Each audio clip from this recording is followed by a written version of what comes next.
kami sebenarnya rasa berbesar hati dan juga tidak sabar untuk berkongsi dengan anda, iaitu kami mempunyai seorang tetamu yang sudah pun menjejakkan kaki ke puncak Gunung Everest. Bukan sekali tapi beberapa kali, dan pasti banyak pengalaman beliau dapat kita kongsikan untuk kefahaman kita bersama. Bersama dengan TJ Ravichandran, pendaki gunung. Ya, ataupun boleh dipanggil Mr. Ravi ya? Just Ravi. Ya, okey, just Ravi. Okey, Ravi, kali terakhir sampai ke Everest? Saya baru pulang dalam 10 hari lepas. Tapi tak sampai ke satu lagi gunung? Tahun ni program kita adalah untuk mendaki Gunung Everest dan juga Gunung Lhotse, gunung keempat tertinggi di dunia. Saya cuma berjaya sampai ke puncak Everest dan sebelum saya ke Lhotse saya sudah sakit dan terpaksa di rescue balik ke ke hospital. Ya. Ravi berusia 58 tahun. Ya. Tapi keinginan tinggi untuk terus berjuang. Well, ini adalah satu kerjaya kerjaya untuk kita untuk membawa orang mencapai impian mereka untuk sampai ke puncak Gunung Everest dan juga gunung-gunung lain seluruh dunia. Ya. Baik, dan Ravi, difahamkan kan untuk sampai ke puncak Gunung Everest bukan sesuatu yang mudah. Walaupun telah dilakukan kali keempat ya. Tapi mungkin boleh kongsi dengan kami perbezaannya tahun ini dan juga tahun-tahun yang sebelum ini. Wah, setiap tahun daripada 206, 207 dan juga tahun lepas risiko agak sesuatu yang boleh dijangka. Ya. Tapi tahun ni risiko di Gunung Everest agak tinggi. Dia mengancam dan kita kehilangan 2 nyawa setakat ni daripada Malaysia dan juga kita kehilangan 18 berbanding dengan tahun lepas cuma 3 orang. Ya, so risiko tahun ni agak tinggi. Disebabkan apa, Rafi? Salah satu sebab dia adalah perubahan cuaca yang sangat mendadak. Dan juga mungkin related dengan global warming yang sedang berlaku di seluruh dunia. Keadaan angin, perubahan angin sangat cepat dan menyebabkan risiko perubahan suhu yang terlalu tinggi ya dari segi perubahan cuaca ya. Dan disebabkan itu ramai tahun ini yang terpaksa menghadapi frostbite. Satu risiko yang kita sudah jangka tapi tidak berbanding dengan tahun lepas tidak ada langsung dan tahun ini sangat tinggi. Kita ada 500 pendaki tahun ini dan hampir kebanyakan mereka terpaksa menghadapi frostbite dan di rescue ke hospital terdekat. Ya. Jadi menyedari risiko demi risiko ini, bagi seorang pendaki sebelum naik ke puncak pasti mereka dengan persiapan yang sangat rapi ya, physical, mental semua. Namun apakah akan dibuat penilaian lagi sebelum naik itu pada hari untuk dijadualkan, betul tak? Tahun ni disebabkan keadaan cuaca yang sangat ekstrim, walaupun kita mempunyai persiapan yang rapi di back home di Malaysia, tapi bila kita menghadapi cabaran tersebut di sana, kita terpaksa belajar beberapa pengalaman baru. Ya, itu yang agak ekstrim tahun ni, ya, pengalaman-pengalaman baru. Dan diharap untuk persiapan akan datang seterusnya, pasukan-pasukan akan lebih bersiap sedia dengan apa yang berlaku tahun ni. Ya. Dan salah satu aspek yang kita belajar adalah tentang risiko dan juga bagaimana kita nak sediakan perkhidmatan rescue. Ya, perkhidmatan rescue tahun ini memainkan peranan yang besar untuk menyelamatkan ramai pendaki yang terpaksa menghadapi risiko-risiko tinggi. Ya. Dan tahun ini kita pasukan rescue kita sangat baik, dapat menyelamatkan saya dan juga beberapa pendaki lain.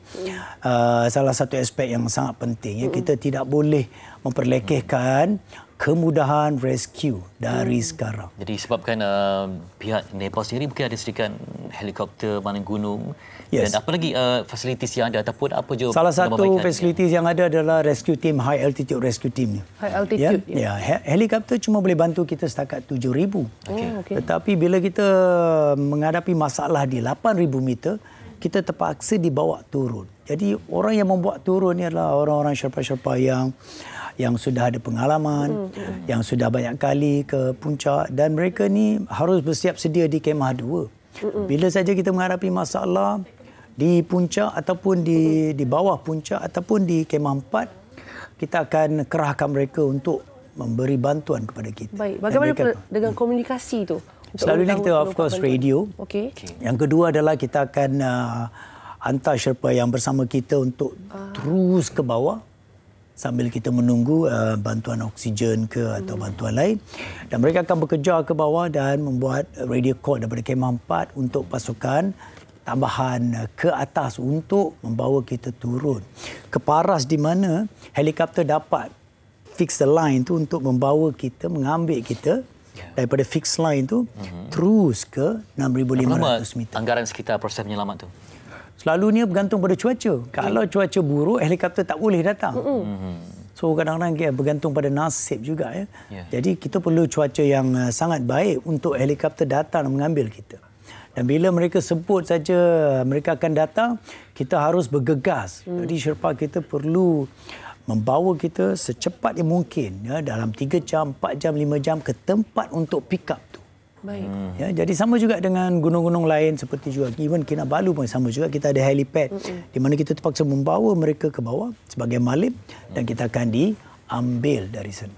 Baik, Ravi berusia 58 tahun, 4 kali sampai ke Everest. Apakah dah tak ada lagi lepas ni macam dah serik ke ataupun sebab saya percaya anda ni memang seorang pejuang memang semangatnya tinggi, namun adakah faktor usia ataupun faktor yang risiko semua ni Ravi meletakkan kesepadan lepas ni hanya jadi jurulatih di ground saja ataupun tidak lagi kita mempunyai pasukan untuk 2025 dan kita akan teruskan latihan dan kita akan tengok situasi.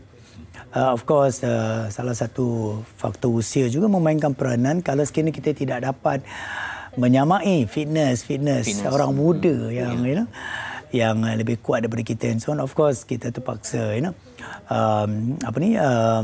mengadakan beberapa latihan beza dan juga kemudahan tambahan tapi memberi untuk kita berhenti daripada mendaki ini agak susah sikit sebab memang dah kerjaya kita untuk membimbing, untuk membawa dan juga kalau boleh sambil mendaki bersama-sama dengan mereka. Baik.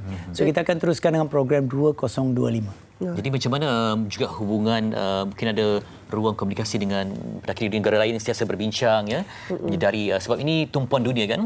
Macam ada komuniti yang selalu berinteraksi untuk kita selalu menggunakan social media dan juga kita ada platform kita sendiri untuk berhubung dari masa ke semasa untuk berkongsi terutama ni tahun ni. Tahun ni adalah tahun pengajaran, tahun di mana bukan saja kita sampai ke puncak tetapi juga Everest mengajar kita apakah cabaran sebenar mendaki Gunung Everest. Baik, saya tertanya juga sepanjang perjalanan kan daripada latihan, perjalanan nak ke atas.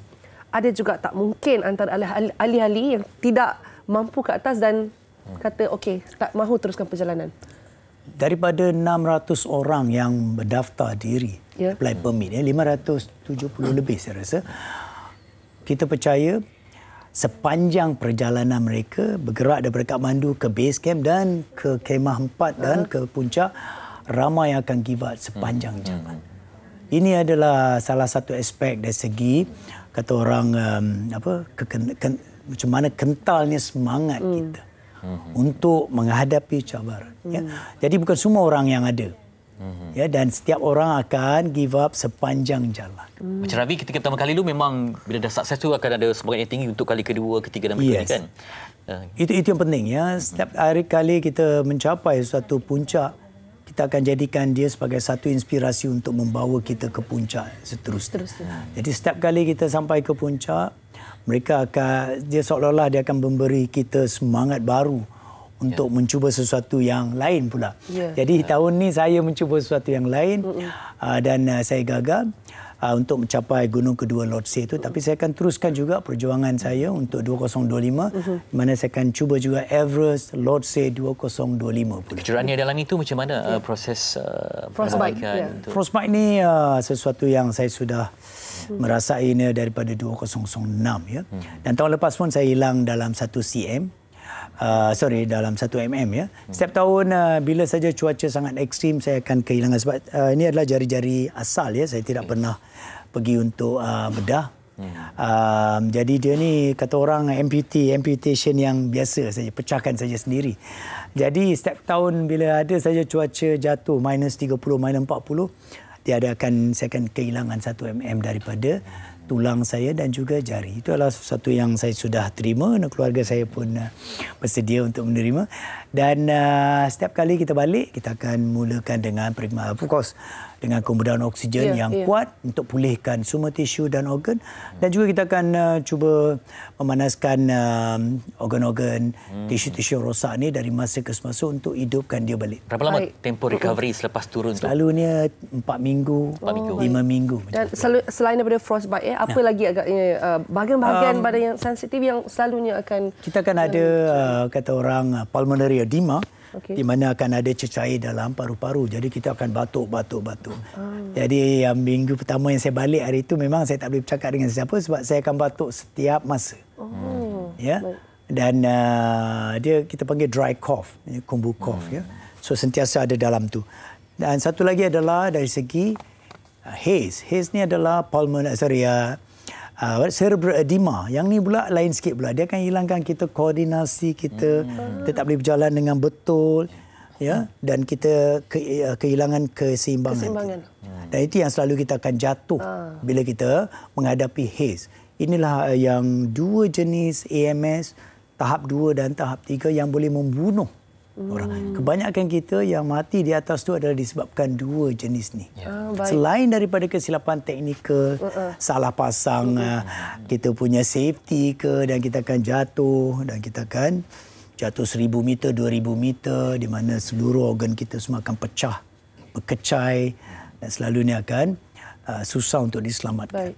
Jadi ini yang risiko-risiko selalu yang kita akan hadapi sekiranya kita menghidapi AMS level 1 ataupun level 2 atau level 3. Ya. Baik, terima kasih info yang syarat yang kita rasa perlu didokumentasikan dengan lebih mendalam. Terima kasih kepada TJ Ravichandran, pendaki gunung berpengalaman dan juga seorang jurulatih. Banyak sekali pengalaman dia walaupun berdepan dengan pelbagai risiko. Namun semangat demi keazaman tetap diteruskan. Jiwanya kental. Sebab sebelum ini, Ravi, saya banyak membaca mereka bertanya apakah yang membuatkan mereka ini sanggup untuk mendaki Gunung Everest. Jadi bila orang lain punya passion dan keinginan, kan? Bila kita dah berdepan berbual begini, kami faham kenapa semangat itu begitu tinggi sekali. Dan terima kasih kerana sudi kongsi bersama kami di Malaysia hari ini. Semoga terus maju jaya. Dapat meniupkan inspirasi untuk yang lain juga.